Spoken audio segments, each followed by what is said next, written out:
যদি হেরাম থাকে তাহলে বাংলাদেশের মাটিতে এসে কর্মসূচি দাও। ফাসিস্ট স্বৈরাচার যেন এই বাংলার মাটিতে আর পুনর্বাসন করতে না পারে, এই মুজিববাদ আর বাংলার মাটিতে যেন কায়েম না হয়। তোমাদের যদি সাহস থাকে তাহলে মোকাবেলা করার জন্য রাজপথে আসো।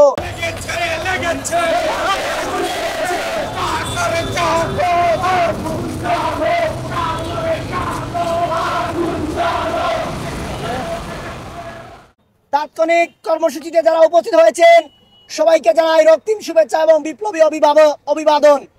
সংগ্রামী উপস্থিতি, এখনো আমার ভাইদের রক্তের দাগ শুকায় নাই। খুনি শেখ হাসিনা পিছনের দরজা দিয়ে পালিয়ে ইন্ডিয়ায় বসে নীল নকশা সাজানোর অপচেষ্টা চালাচ্ছে।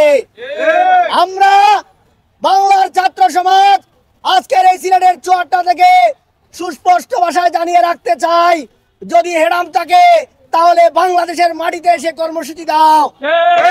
বাংলাদেশের মানুষ স্বৈরাচারকে কিভাবে প্রতিহত করতে হয় তা শিখে গেছে, তা জেনে গেছে। সুতরাং এই সমস্ত ভয়ভীতি দেখিয়ে বাংলার সাধারণ ছাত্র সমাজকে কখনো দাবিয়ে রাখা যাবে না। সংগ্রামী উপস্থিতি, আপনারা জানেন সেই স্বৈরাচারের দূষররা বিভিন্ন জায়গায় বিভিন্নভাবে থ্রেট দিয়ে যাচ্ছে, আমাদেরকে হুমকি দামকি দিচ্ছে।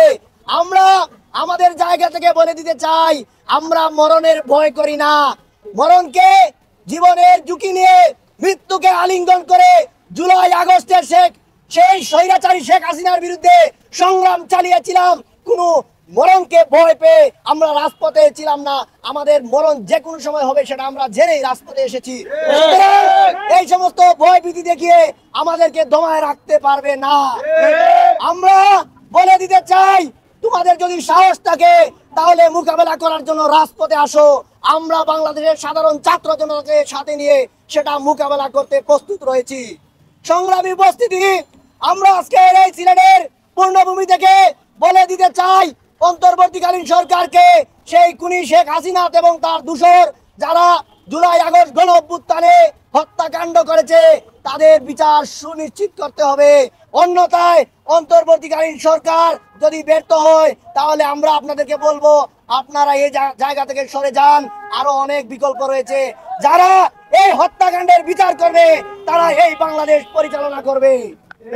সংগ্রামী উপস্থিতি, আমরা আজকের এই সিলেটের রাজপথ থেকে জানিয়ে রাখতে চাই, যতই ভয়ভীতি দেখাক না কেন আমরা রাজপথ থেকে সরে যাব না।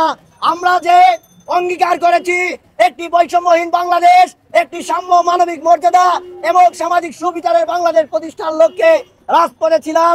সেই সাম্য সামাজিক সুবিচার এবং সুবিচারের বাংলাদেশ প্রতিষ্ঠা না হওয়ার আগ পর্যন্ত আমরা রাজপথ থেকে সরে যাব না। সংগ্রামী উপস্থিতি, আপনারা অনেক দূর দূরান্ত থেকে উপস্থিত হয়েছেন এবং ইলেকট্রনিক মিডিয়া, প্রিন্ট মিডিয়ার বাইরে উপস্থিত হয়েছেন। সবাইকে ধন্যবাদ জানাচ্ছি। দেখা হবে রাজপথে, কথা হবে স্লোগানে। ধন্যবাদ সবাইকে। কাণ্ড চালিয়ে গেছে, দেশের সকল অঙ্গ সংগঠনে লুটপাট চালিয়ে মানুষকে কিভাবে নির্মম ভাবে তারা হত্যা করছে। আপনারা জানেন জুলাই প্রায় আমাদের 2000-এর অধিক মানুষ হয়েছে, শহীদ হয়েছে এবং প্রায় 30,000-এর বেশি মানুষ আহত হয়েছে। এই আহত এবং নিহত ভাইদের রক্তের দাগ এখনো শুধু হয় নাই, রক্তের দাগ এখনো মুছে যায় নাই। তারা আবার বিভিন্ন ভাবে এই বাংলাদেশে বিশৃঙ্খল করার জন্য পায়তারা করতেছে। আমরা সকল নাগরিক সহ সকল রাজনৈতিক দলের প্রতি আহ্বান থাকবে, এই আওয়ামী লীগ যেন আর বাংলাদেশে আর রুখে দাঁড়াতে না পারে। তাদেরকে সমূলে তুলে ফেলে দিতে হবে। এই মুজিববাদ আর বাংলার মাটিতে যেন কায়েম না হয় সেই ব্যবস্থা করতে হবে। ধন্যবাদ। দিল্লিতে বসে কোনো উস্কানি এই বাংলার জনতা মেনে নিবে না। শেখ হাসিনা সহ যে সকল ফাসিস্ট খুনি যারা জুলাই গণ অভ্যুত্থানে এই হত্যাকাণ্ডের সাথে জড়িত ছিল সবাইকে দ্রুত সময়ের ভিতরে বাংলাদেশে এনে বিচার নিশ্চিত করতে হবে। যারা বিগত 16 বছরে ক্ষমতার অপব্যবহার করে বাংলাদেশের বিভিন্ন জায়গায় লুটপাট দখলদারিত্ব চালিয়েছে, এদের সম্পদ বাজেয়াপ্ত করতে হবে। দ্রুত সময়ের ভিতরে আমার ভাই যারা শহীদ হয়েছে, যারা আহত হয়েছে, এদের হত্যাকারী এবং এদের দৃষ্টান্তমূলক বিচারের দাবি করছি।